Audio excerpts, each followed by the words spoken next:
broadcast network, AFTERBUZZ TV. Over 20 million weekly downloads in over 150 countries, and your number one source for after-show entertainment.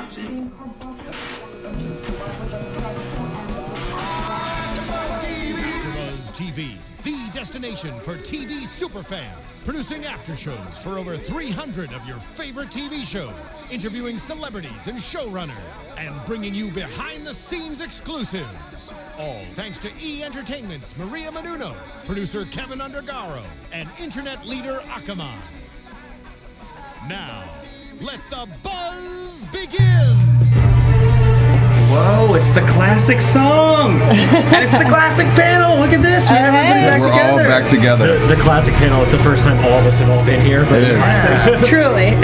And we always come in with some other silly song, but not this the classic. We got to go with the original right now. Yeah. The original It's thing. the OG everything. The right OG, now. baby, the OG. Because we saw an OG character for most of this episode. We did. 100%. Yeah. How you guys doing? Good. Good.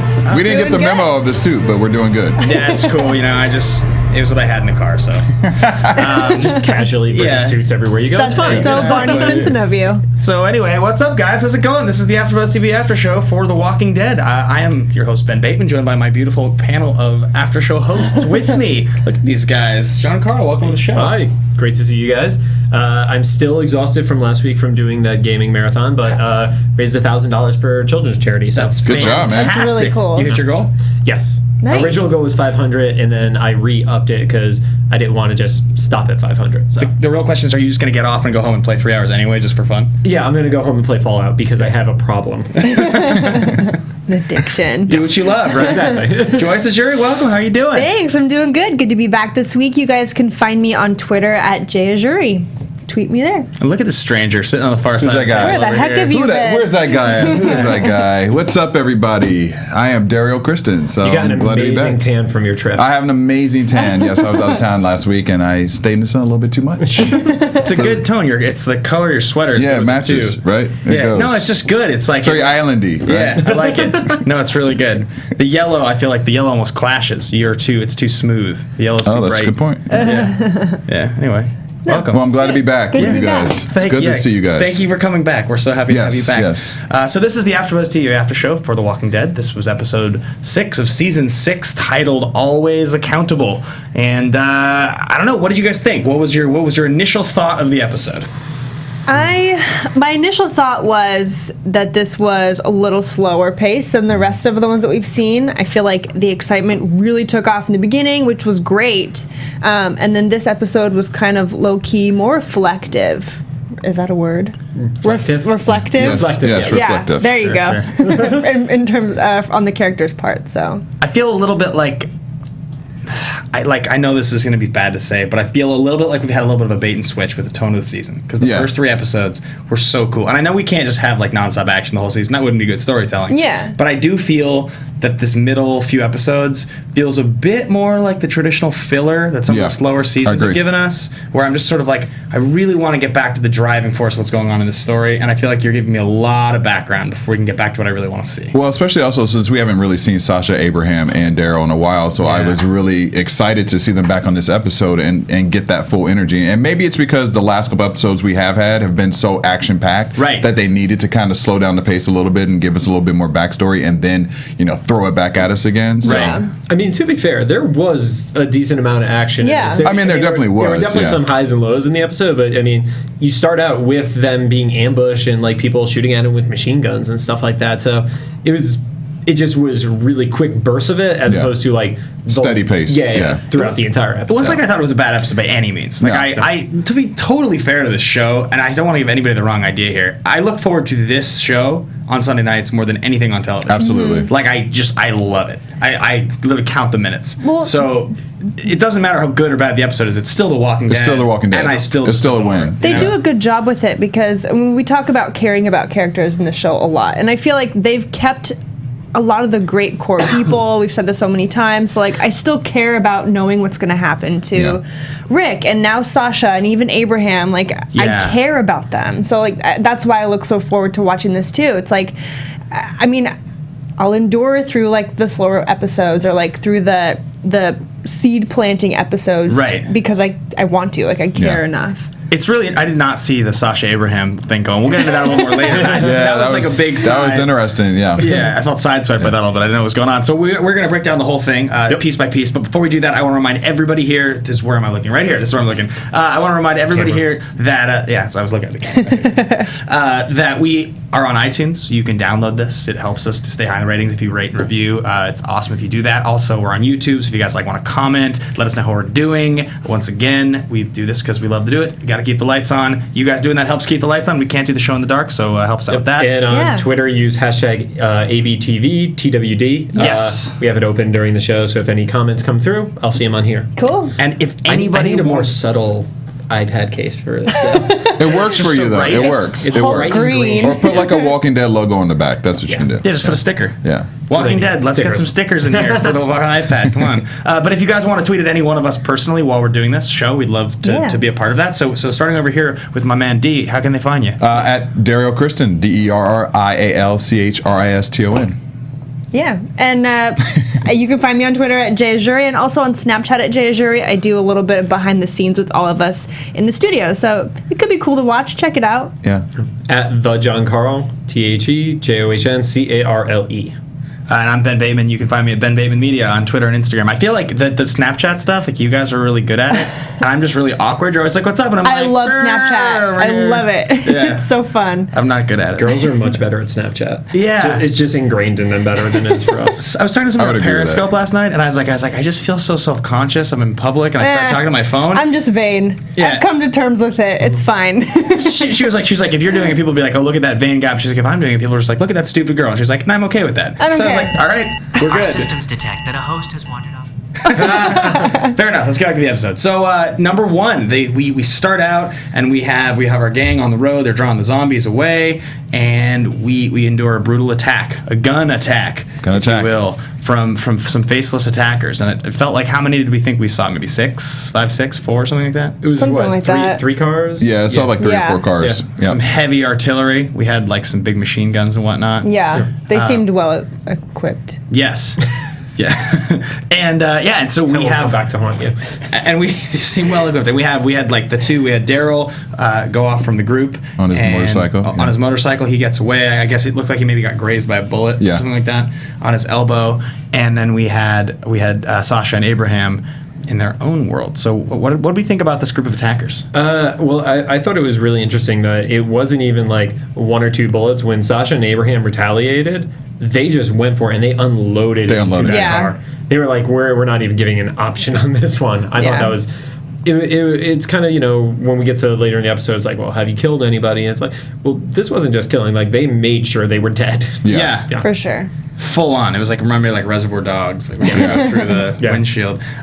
So they definitely unload, just like full tilt. One of them had a silencer, right? Does Abraham have a silencer on the end of his assault rifle? I actually don't. does she? I didn't notice. I don't know. It's a big looking cylinder at the end. Probably. I wasn't paying Was attention thinking to that. that, to be honest. I just wanted Abraham to dip a little bit lower in the car. I felt like those bullets were going to fly and hit him in the head at any moment, though, Right. initially. Well, the guy in the other truck, the one who was chasing Daryl, was a terrible shot. Yeah, he was. He was a Yeah. horrible shot. You have one job. Your one job is shoot the guy on the motorcycle who has no armor or anything like that, and he couldn't hit him. He's Yeah. exiled out of the group. That guy sucked. So before they got attacked, here's what I wanted to ask. This is like earlier in the story, right? And they're trying to draw the whole herd away from Alexandria. Yep. So they turn, right? And that's when they get attacked. But what happened to the herd? It wasn't that far behind them. I feel like the herd... Well, I think they were far enough Yeah. behind them. Think Yeah. so? Because they Yeah. were gunning it in the beginning. Yeah, they were- They were going full throttle with the car and the bike. Yeah, and they stuff. need to get Yeah. distance between them. They said where they started, it was a mile off to the turn off. So they gunned it at that point. And Yeah. if they're going, 50, 60, 70 or whatever to get away, they're making a lot of space before that turn. And then we also don't have full context from where they made the turn to when the attack actually attack happened. happened, yeah. So they could have been 3-4 miles away from the Sure. herd at that point. So And the idea is that they would just like ditch the herd and then come back later, and the herd would just be like indefinitely going in that direction, right? Yeah. Yeah. That's the whole... Most likely. that's the plan. premise behind it. Yeah. Yeah, okay. So they get attacked, and nobody takes a fatal bullet. I guess in theory they killed 2 Well, the attackers in the attackers car. took a fatal bullet. Yeah, they took several fatal bullets. We don't know yeah. how many, though. 1 or 2 in the car, right? Assuming to. Yeah. Yeah. Okay, so do we want to talk about Daryl first, or should we talk about Sasha first? What do you guys think? Or Sasha and Abraham? What are you guys more interested in? Let's do Daryl. Okay, let's talk Daryl. So Daryl ends up, he ditches his jacket, He's got a cut. It looked like maybe on his arm or his elbow. I thought it was. I thought him it was- falling off the for him, bike. like road almost like the rash. burn from the road. Oh, yeah, that was yeah. road That's what it seemed like. Yeah. Yeah. Interesting. And he's next to this like burned alive biker. Yeah, which was Biker. cool. Yeah, I like that scene because of the fact that even when they went to the commercial break, you saw him. It's almost like they were touching arms, and like Yeah. he had the Walker had the helmet on, and it was a pretty cool setup for the commercial Yeah. break. I To be thought. fair, that's also the safest you could ever be next to a walker. Absolutely. That's true. Yeah, when they don't have a body like that. Yeah. Well, he it's has all no burned. body in the one spot where he could get you. Yeah. His The mask, mask, yeah. the helmet covered him. So it's like, oh, this is actually not horribly uncomfortable being next to this walker right Yeah. now. It Yeah. wasn't so easy to just stab them in the head. Maybe you would just put a helmet on all of them. Exactly. Like wear Well- harnesses or something. It was really If you cool. ever played Dead Rising, you could do that. Those scenes with Norman Reedus in the forest, if you guys check on Entertainment Weekly, they have a cool interview with Norman Reedus talking about this episode. And he said that they actually burned parts of that forest Yeah. for these shots. And, like, it was really surreal for him to, like, lay there next to a burned walker. Like, even though he was acting it out, he said it just felt so, like, real. And so Interesting. crazy. Had to just smell like barbecue the entire Right? time. Yeah, because even when we were watching it, we were talking about how it looked almost black and white initially, but Right. then the colors would really pop, Yeah. from the characters. So The blood especially, yeah, and even definitely. Well, they've been doing that all season. There's been so much use of color, especially when you were going back to the earlier episodes of the season where the flashbacks are happening and stuff like that. The black they and white. played with the black and white Yeah. a lot, and it's a really cool plot device because we're noticing, like you said, the blood especially just looks so vibrant as Yeah. it's dripping down his arm and stuff. Yeah. I think it was just an excuse to show Norman with his shirt off, though, so like people could see his arm, so people like Joyce would be happy. Not complaining. He keeps himself in pretty good shape. I gotta be honest. Like it's pretty clear that he works out. I noticed. For a second, I thought he wasn't wearing his signature vest. Right. And then he was just wearing it on top of a leather jacket, which Yeah. unfortunately is destroyed. It's just like a continuation of just like the classic. Like people just love like rugged looking rock star dudes. That's like totally what he is. Well, he pulls it off well. He's He just does. dirty looking. That He's he dirty is. looking. He also looks like he pretty much hasn't aged more than like 5 years since Boondock Saints, which is kind of remarkable because that movie came out like 20 years ago, right? Mm-hmm. Yeah, it's crazy. He Good for almost him. looks exactly the same. I don't know. I was just thinking about that tonight. But anyway, so he's in the woods and he sort of tends to his arm a little bit and he hides his bike because he's going to go and like check out what's going on. Comes across these two girls, girls. Mm-hmm. Are they women or are they girls? Women. Young women. Young women. Yeah. There we Young go. women. Women, yeah. And then he gets hit in the face with a gun. Mm-hmm. So who Which are we these? later find out that they're Tina and Cher. Tina and Cher. Cher. Yeah. Yes, and do we know the guy's name? I don't know. No. No. we do not. And we'll talk about that that, later. yeah. Yeah. So, what was your initial thought of who these people were when they're like, "We think you're these people," and he's like not saying anything? Did you think they were dangerous? Do you think they were just like looking out for themselves? For a second, I thought they could be part of the wolf pack. Yeah, that's just what I initially thought. Because we're still in the same day of everything that's been happening Yeah. since episode 1. So I was thinking like maybe those people surrounded, like they not got an how do I say this? They didn't get wind on like what Rick's plan is or was, but they were just surrounding areas where they were and like Right. that was my initial thought. Tracking him or something. I had the vibe that it was coming from some other group or faction or something like that Yeah. because the whole MO of the wolves is like bringing everything back to nature. The order can't stay, and these people were way too sane to be the wolves in my mind. Yeah. Yeah. That makes a lot of sense. And don't all the wolves have the W? All the wolves that we've seen have the W. Like the one thing that we don't know about the wolves is there a hierarchy inside of it, and are there the people that are, the planners and stuff like that that maybe aren't branded? But Yeah. I mean that's all speculation. Yeah, we don't Yeah. know. We don't really know much yet. Okay, so yeah, he sees these two young women who like you said their two names were Sherry and Tina. Cher Cher and and Tina. Tina. Tina was Cher. the one who needed the insulin. Okay, initially. yes. Yeah, the one who looked like Justin Bieber. Yes, you guys she looked like notice- Justin Bieber. Did you guys notice how like well coiffed her hair was? It was, yeah. Bieber. Yeah. It was like really. It's well all the put running together. in the wind. Yeah. that's Yeah. what it was, I sort of imagine because they were very dirty otherwise. Yeah. They looked very much like nature. Yeah. You know what I mean? I was thinking that too. I was like, I love how, this girl who's seemingly been out for a while doesn't have like long hair. She must want to keep it trim. They must have found a machete or a knife and like chopped it off Or at some who point. knows like where they're from? We don't know where they're from. They True. could be from some or recently in some place where they have the ability to keep their True. hair clean. Well, very true. Well, that's what they start hinting at is these people had left a group or society or however you want to word it, and people were giving up their freedom in exchange for walls, 3 square meals, and safety. So they probably have basic amenities like, if you go back to where the governor was from and stuff, they had people who were cutting hair and doing those basic things. So well, and we even have Jessie in Alexandria was cutting hair before she decided to kill people with her scissors. She probably still uses the scissors to cut She can still cut hair. Yes. Hopefully she washes them first. Yeah, I would hope so. She's pretty savage now, though. I don't know if she would. Is. Yeah. I like it. It's good. Just start yelling at Ron.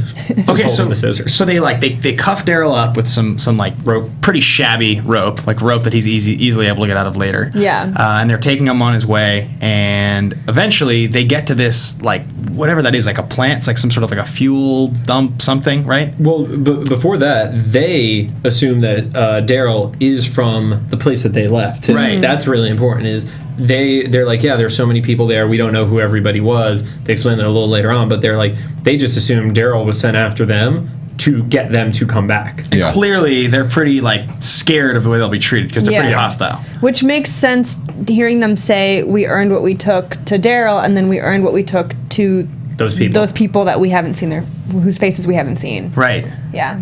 So they get there, right, and they're looking at and she experiences the like she falls over because she needs her insulin, which we don't know yet, obviously.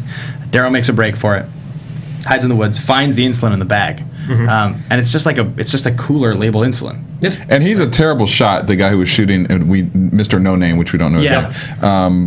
Because Daryl was really close to him when he took the bag. I mean, and he made those shots, and I didn't even understand why he didn't really run after Daryl more in the forest too. Yeah, that part didn't make sense. Where I get it if you're not trying to full on just kill him, but if this girl doesn't get her insulin, you're screwed. Yeah, so you have to chase him. You have to chase him. Yeah, he gave up pretty easily. Yeah, and at the time, Daryl's crossbow was still in the bag, so it's not like Daryl was going to be able to pull it out as he's running, turn it around, and kill this guy. The guy's just like, okay, you don't need insulin anymore. You're screwed. Yeah, exactly. Well, see, that makes sense later on when there's that conversation with Daryl and the no-name dude where he's like, how many people have you killed? That whole recruiting questionnaire that they always spew out. And when he said none, like no, he hasn't killed anyone who's still living, that like kind of goes back to why he didn't shoot Daryl. But also you're right, he should have run after him or something. But I think maybe he's just that nice where he's gonna like care for Tina,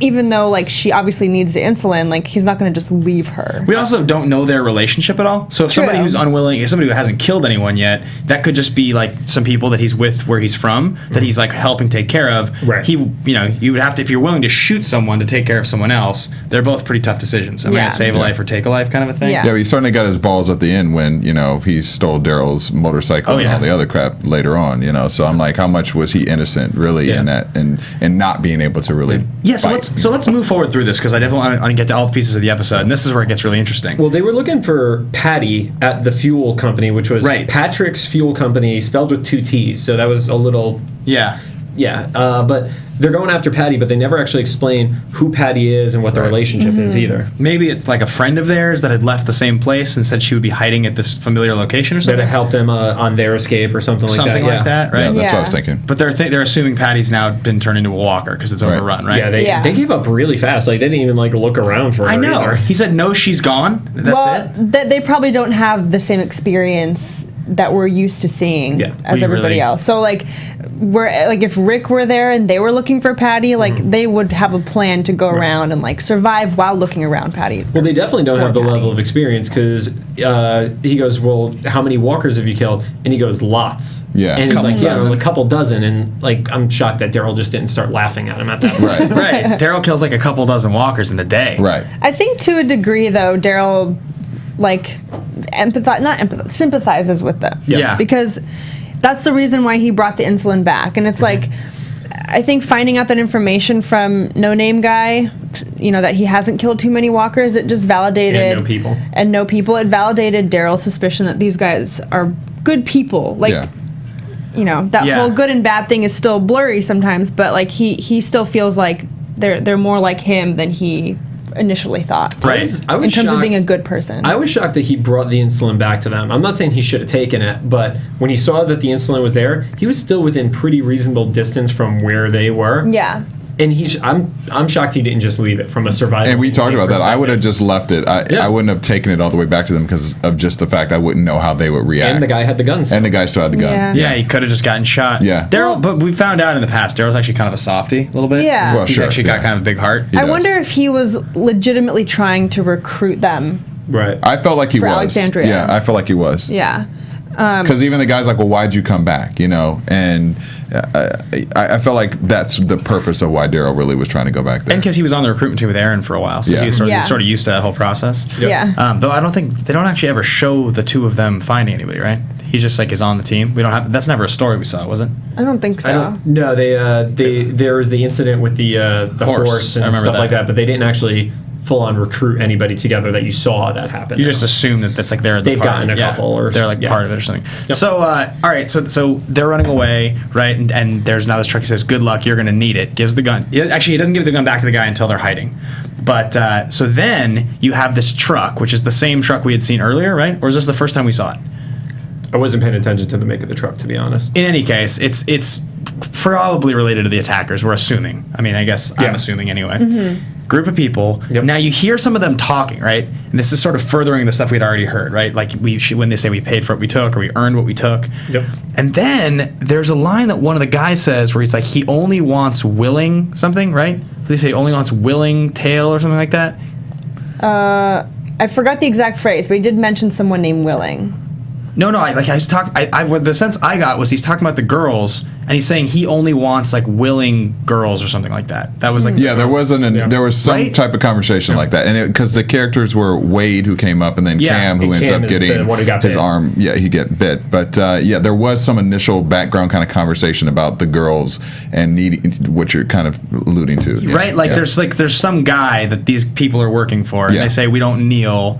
So there's clearly some relationship, and these girls have like run away or something like that. Yeah. Right? That's what we're getting. Yeah, Yeah. because he was saying he was trying to take them back. So yeah, definitely. And they were so prepared with the tourniquet and cutting the arm off. I mean, just immediately. Yeah, I love the line that Cam. It's one of the guys in the background says Cam got a boo boo. Yeah. I'm like, the dude just got bit by a walker. And he's That's like, Cam's it. got a boo boo. It's very much like the biker gang mentality. Exactly. Yeah. He was so pragmatic. I got bit.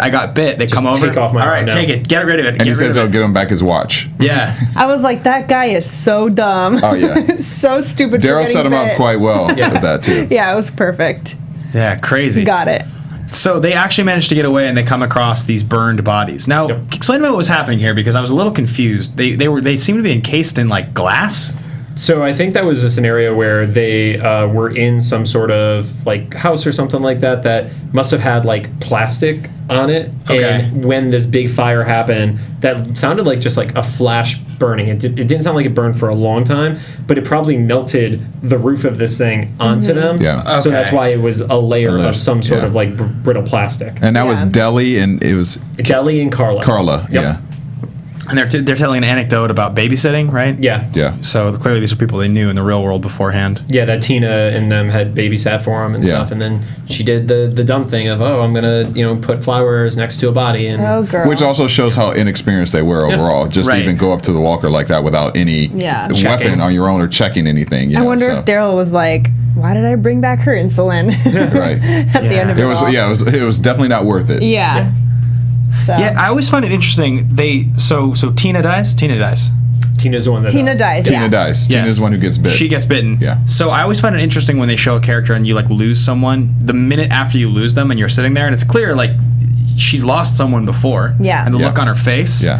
I always find that as an actor, how interesting would that be? Okay, you're sitting here and you've just witnessed someone get eaten in front of you, and they're gone, and they've only been gone for 5 minutes. Yeah. But you've lost so many people already that this is not a new thing for you. How do you play that? But it was weird. Her reaction was weird to me because she said that Tina was her little sister. She did. So yeah. her reaction, at first when I saw her, I was like, she's not really reacting enough to me. I mean, I Do you imagine think she was really her sister?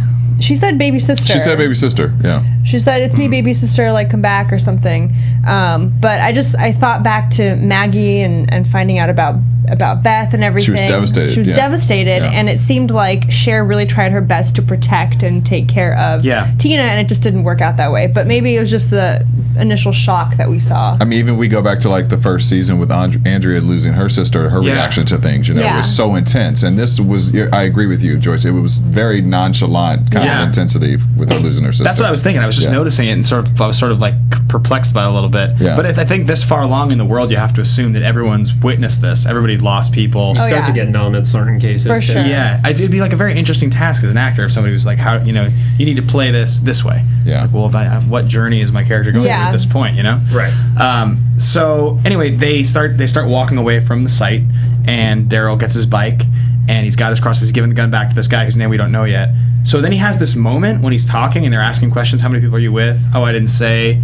What's the turning point when he realizes that he's screwed? Is it a thing in here, or is it something that the guy did that I missed? I feel like he just realizes, right? He puts two and two together. Who screwed? Daryl screwed? Yeah, he's like, oh, these guys are going to take my bike. They have a gun. Well, you hear the click of the... I mean, there was definitely the click of the gun. Oh, yeah, that was it. It was just the click. And then he turns around, and that's when it all goes down. Yeah. Right. Yeah. Do you think that these people are evil, like they were planning on doing this, or do you think it was a moment of realization, like... Opportunity. Yeah. Opportunity. But I'm still not convinced that he would have shot Daryl. That's the thing. Because of the fact that...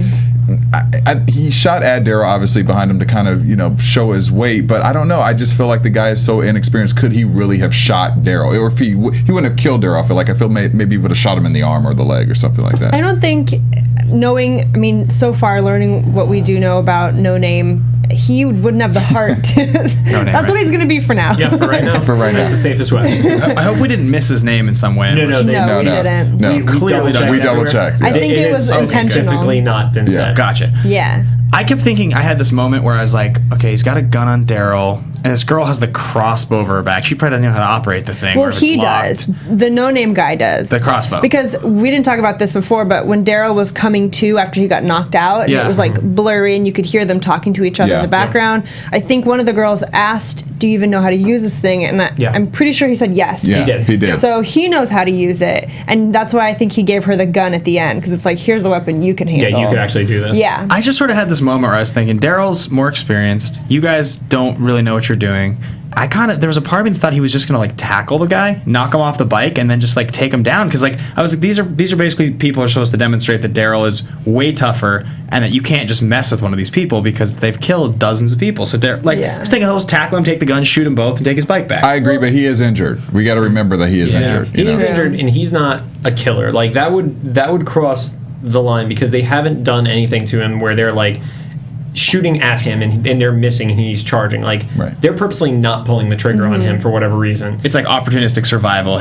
She can probably like at least appreciate on some level. But also, everyone on the show has turned into I guess, has turned stronger at some point. And maybe this is the turning point for Cher and No Name. Like, this is their chance to sort of change their angle with how they handle things. And they're not going to kill Daryl, but they're going to start getting tougher. And maybe that was their turning point. Do you think they're going to be relevant characters, though? Or do you think they're just going to be a catalyst towards a larger event? They're going to come back as part of a larger story later, and then they'll just die in that story. I think the No Name guy is going to be a bigger deal than Cher. Interesting. Absolutely. Just for the sheer fact that they purposely did not say a name. Yeah. Because they made sure the other two had names. It would have been one thing if nobody in the group had a name. Right. But you heard two of it, and then people that were just corpses had names, and it's like, there's a reason why his name wasn't listed. So it was very purposeful. Yeah. So before we run out of time on it, let's jump over to the other side. So we'll just finish it off. They take off on the bike. Daryl finds a truck. And he goes to rendezvous with Sasha and Abraham, which we're going to get to now. Well, real quick, when they said sorry to Daryl before they drove off, and he said, "You're gonna be." Yeah. What do you think he? Oh, he's saying, because he's like, I will meet you. I will come across you again. And when I do, he's going to take them out. Yeah, it's going to be the speech from Taken, basically. I like that because in the Entertainment Weekly interview with Norman Reedus, he said it could go either way. It could be, you're going to be sorry because you don't know how to survive, and out there you're going to be sorry because of all the things you're going to run into. Yeah. Or you're going to be sorry because next time you do run into me, I'm going to shoot you in the face, type of thing. You know what? Actually, now that you put it like that, I actually go with the first, because Daryl's probably not going to go and kill them. He wouldn't. I don't think he would. He's saying, he probably is saying more, you guys are so inexperienced. You're gonna be sorry because you're gonna go out there and not be prepared for this. Yeah. Well, he did start telling them about Alexandria too. So that was on that recruitment type of conversation where it's like, if you guys say the right things, I'm going to bring you back. Yeah. Right. And he even said, you can get in the car with these other two, and we're going to go back. Yeah. So, But he didn't give many specifics. No. Where it is. They what never place. do in the beginning. They're always pretty vague about that Right, stuff. it's like a screening process. Yeah. So here's a question for you guys who are watching now. If you guys, obviously the turning point for Daryl is that he went back with the insulin and he decided to do something sympathetic. And this was demonstrated as a mistake by the standards that they stole his stuff and left him stranded. What would you have done if you were Daryl? And use the hashtag ABTVTWD and let us know what you think. Yeah, let us know. Because I think we all have pretty strong opinions about it, and Daryl's a character we all care quite a bit about. So, you know, he's clearly has a softie on some level. He's not as much of a stone cold killer as Rick is at this point, where he would just take people out. Yeah. But I think I would have brought the insulin back. I know you guys said that you two would leave it there, but I don't know. If I were Daryl and if I was as experienced as he was, and like I had the weaponry and everything, I would have gone back. they would have found it. I mean, they could have found it. They could have, but if she's passed out, who knows how long she's going to last, and her blood sugar's getting low, all that stuff. So yeah, I think he like. I would base it off of what I just saw happen to her. I think I would bring it back. I think I'd risk it. I think Daryl's like a pretty good judge. We're too nice, Ben. Yeah, we wouldn't You survive in the guys zombie would be apocalypse. dead by season 2. Exactly. I'm like every man Such a for goner. himself. You know. So let's get into the whole saga of the Cuban cigars and the bazooka and all that, because it's good. It's good stuff. Yeah. So on the flip side of things, we have Daryl go off in one direction. We have Sasha and Abraham take off in another direction after unloading on a car of these attackers, and they end up in it seems like being like an office building or something, Yeah. right? It looked like an insurance thing. Yeah, I saw on the whiteboard it was like a Liability and stuff like something. that. Yeah. So it was like an insurance office, I felt like. And the dude was just a ex-military. Yeah. And they're holed up. They're holed up in there, and we start to get some brewing romantic tension, which, quite honestly, as I said at the beginning of the episode, I really hadn't felt yet. I guess I could have surmised that maybe it would have happened, but it still kind of took me by surprise a little bit, no? It came out of nowhere for me. His reaction was the best when we were watching. He goes, if they start making out. I was like, if they start making out, this show is going to go a different direction for me right now. It's so weird. I did not see that coming. I mean, there was definitely a lot of brewed tension between the two. I mean, even when you start off and you see them walking, and Sasha says Abraham's trying to kill the walker that's outside, and she's like, we don't need to leave breadcrumbs. I mean, there was definitely like tension throughout from the beginning, you know. Yeah. Which is also weird because leaving breadcrumbs to me is a sign of where you are. Yeah. And then she carves Dixon on the door. So it's like, it's like, okay, you actually did leave and a then leaves there. muddy footprints. And then Yeah. She's trying to be like more vague so Daryl could find them, but not like so. I mean, a dead walker is pretty vague. Yeah, it's Yeah. true. Well, so it's interesting, right? They've been giving us this like dangling this carrot for the last few episodes of like Abraham he has a death wish. They've been very clear about it. And Sasha seemed to have a death wish in the last season. Yep. Yeah. And she almost got herself killed in the finale of last season with how reckless she was being. So now it's supposed to be like she's come full circle on it a little bit. And he's going through the same thing and she can see it, which is obviously that's like the connection they're trying to give you. Like she's talking to him from experience. Like she's being his conscience because he doesn't really have one right now, I guess you could say. But yeah, I like her efforts in trying to get him to turn around because she came out of it. She seems to be pretty stable emotionally, and like she kind of sees the bigger picture, and she's trying to get Abraham to. He's totally do the same. PTSDing right She now. does, but there's still something off to me about Sasha, even with sometimes with her, with her thinking with things. You know, it's still something that to me is not 100% there.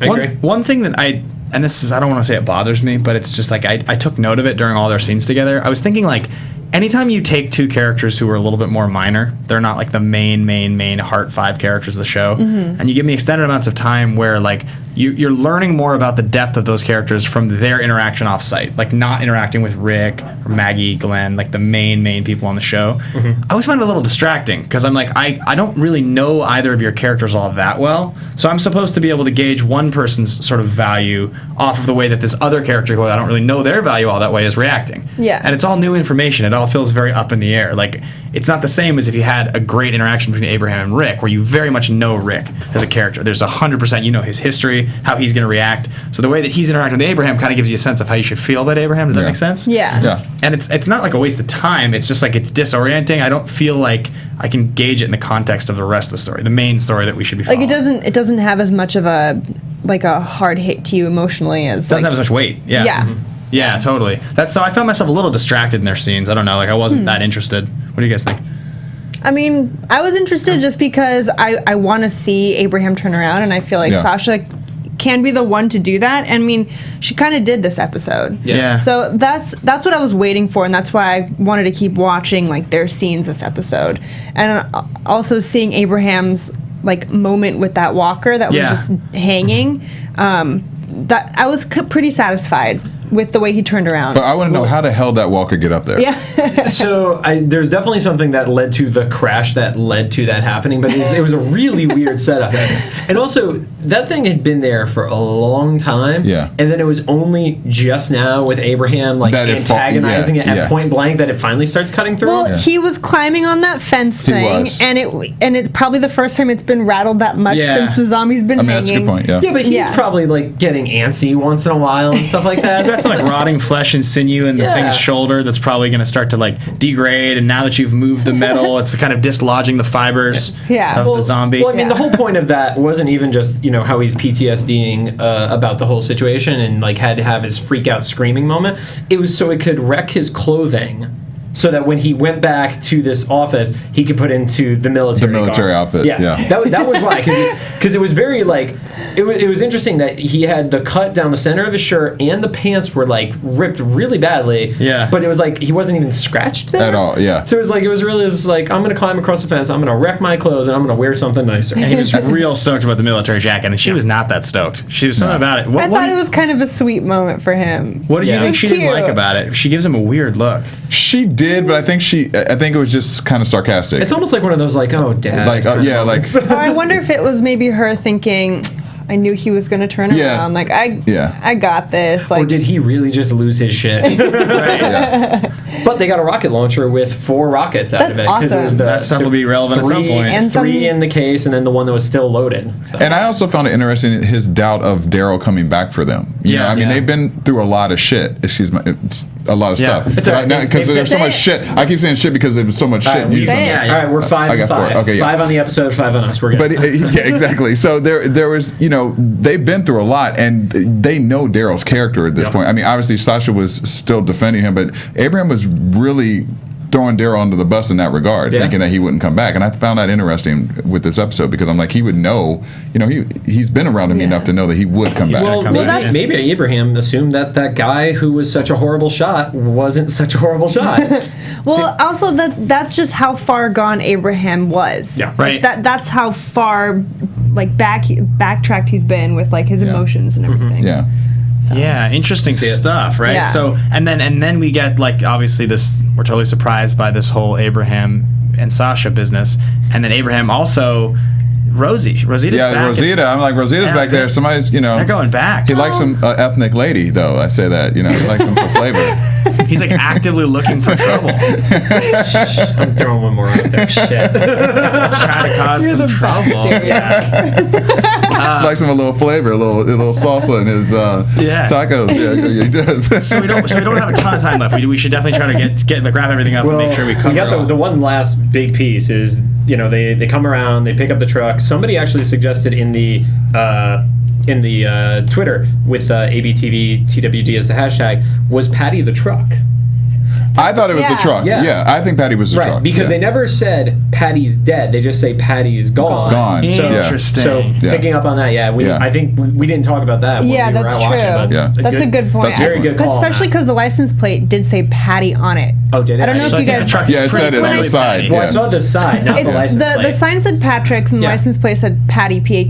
So so it definitely was truck. That crossed my mind, but I still was like dead set on thinking that Patty was a person. Like maybe they named it after the person Patty. That Derrial and I say, like, you could have said that to us and we wouldn't have thought you were crazy. I now feel like we all should have caught this. That's like pretty, all right, fair enough. Thank you, That's Twitter. a good point. That actually makes a ton of sense. Yes. Thank you. And then with the cigar box, was there some? I was trying to figure out if there was something. It was Donna Mira cigar box that Abraham picked up.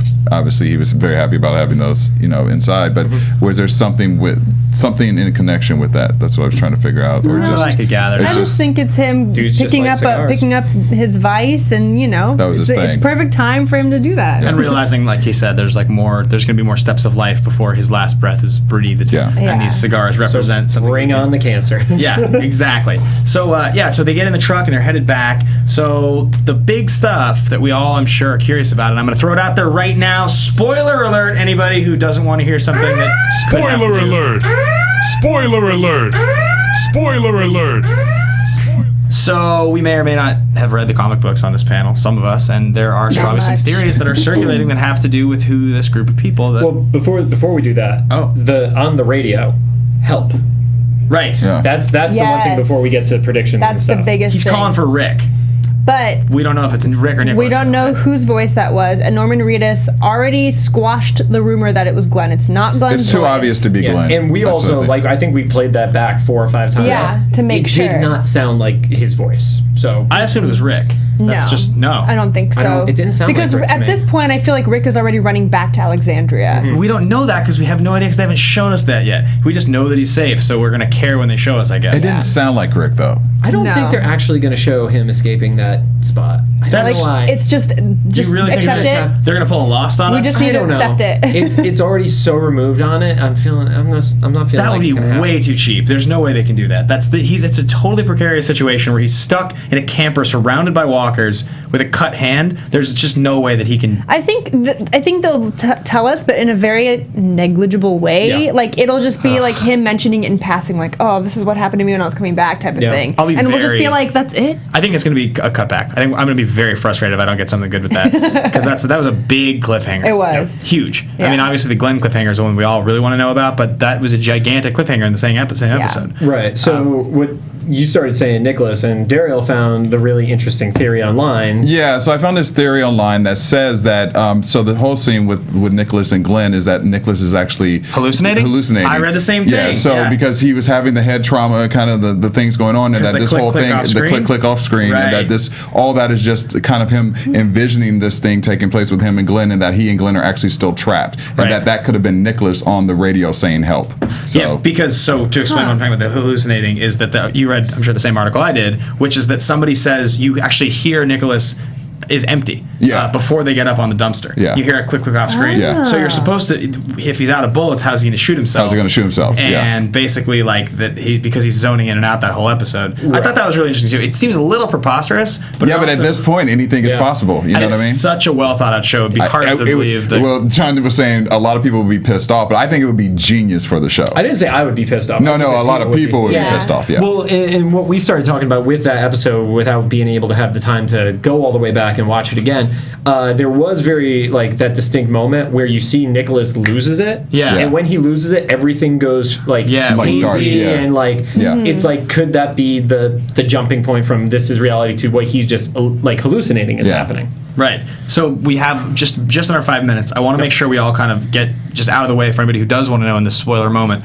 This group of people. Yeah. Because there's obviously some speculation. Yep. Do we think this is the Saviors? That's the first question. I 110% do. The reasons being, I think the no-name guy is Dwight, who is a major part of the Saviors storyline, who was introduced very early on introduced earlier on in the comics before Negan is. So that still goes along the lines of not revealing Negan in the show until the end of the season. Right. And also the fact that they said the willingness for the girls, which was actually a thing with Negan, where he wouldn't be with a woman unless she said she wanted to be with him. Right. He doesn't force himself on anybody. And what was it? I forgot what the other one was, but Well, I mean, there's in the comics, and this is a spoiler moment, but it's still not a moment where we want to like go way over the top with it. So there is like a thing where Negan we'll just say he punishes people that act out against him, and it would be in a related manner to this group that was running away that they meet. That sort of it relates to it. So it could be that it's Dwight. It could be it's the other guy in the comics who you see that has like a similar fate to Dwight. We might see that. I don't know. It's definitely interesting. I think it's definitely the Saviors, the way they're selling the whole thing. So that would be my prediction. But also, isn't in the comics Dwight the one that carries the crossbow? Like, yes, he's the one that's the crossbow wielding character. Yeah, but what they've done so many times in the could this be like comics how is he gets the crossbow? they just shift things over. Yeah. They do it a lot. Like they'll shift character to character, so you never really know. Like there's a small sense I have that actually like that horrible fate that we think was going to happen to Glenn. Still bets that it's happening. But I think it might happen to someone else. It could happen to Abraham. It could. Like I don't know. I'm curious, but we don't know. We won't go any further into that. We should probably get into actual predictions though. Yeah. For things we think are going to happen immediately. And now, your AfterBuzz TV predictions. Oh God, I honestly don't have, because I usually go off the preview for the next episode, and we didn't really get anything in the previews. We got the kid holding the gun. Yeah. So that's something. So I think that's going to start to build up.